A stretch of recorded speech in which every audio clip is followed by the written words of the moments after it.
nagkakabasa ko yung script ng Tateo. Then, kinabahan na ako kasi parang nagkaroon ako ng bakit parang gusto ko siyang gawin. In-offer nila sa akin, nila Direk Tony and Sir Mark, na nagkita lang kami, nanonood kami ng isa din play sa Ateneo naman. So, nagtanong lang sila, baka daw yung pinagsabi ko.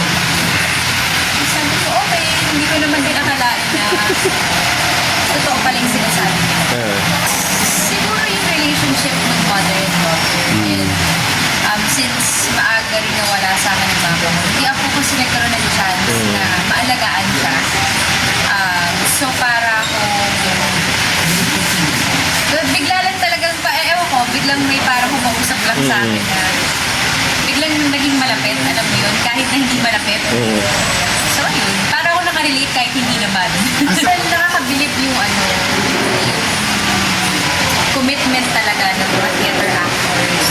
Kapag napanood ko sila, nakikita ko sila, and sa dami ng mga natututunan ko, yung professionalism na meron sila, isa yun sa mga sana ay talagang ma-impart natin pagdating pa sa TV naman sa TV.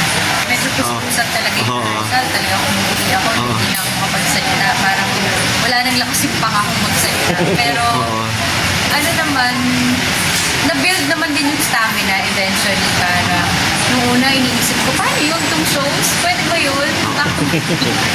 Pero since minsan sa loob ng isang araw, 4 na beses mo ulitin. So parang ano naman, may tulong naman talaga yung mga rehearsals. And then pag ano naman ang time, mag-manage ng time, syempre lumalaki na rin naman yung bata. Hindi na rin naman siya parang nag-investing pa hanggang ngayon, nakakausap na maayos. Medyo nakikinig na kahit medyo mahirap ang usapan.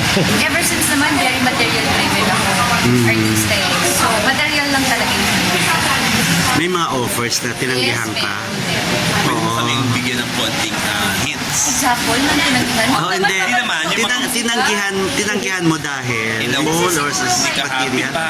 Ano lang siguro, ganito na lang, parang, kumbaga, for me ngayon, literal na yung motto nag-reflect sa akin na time is gold. Yung talagang, di ba, mas gusto kong i-spend yung time ko kasama yung asawa at anak ko. Kesa may gawin ako isang bagay na half-heartedly ko lang siya ginagawa. So mas okay na pelikula kaysa teleserye Abay, na depende talaga kung ano talagang ano. Or halimbawa, naubos na talaga yung ipon ko, di makikita nyo na lang ako sa teleserye. Oo, kailangan talaga kumpleto eh, para talagang hindi rin half-baked pag pinanood ng mga tao. Bakit parang hindi na gusto yung ginagawa niyo? Hindi naman maganda lang yung mga kilala sa akin. Ay, all good na. Maraming salamat sa mga dasali, syempre, sa mga concerns ng mga tao. Okay na okay. Anong realization sa'yo nung time na yon nung dumaan ka sa gabi?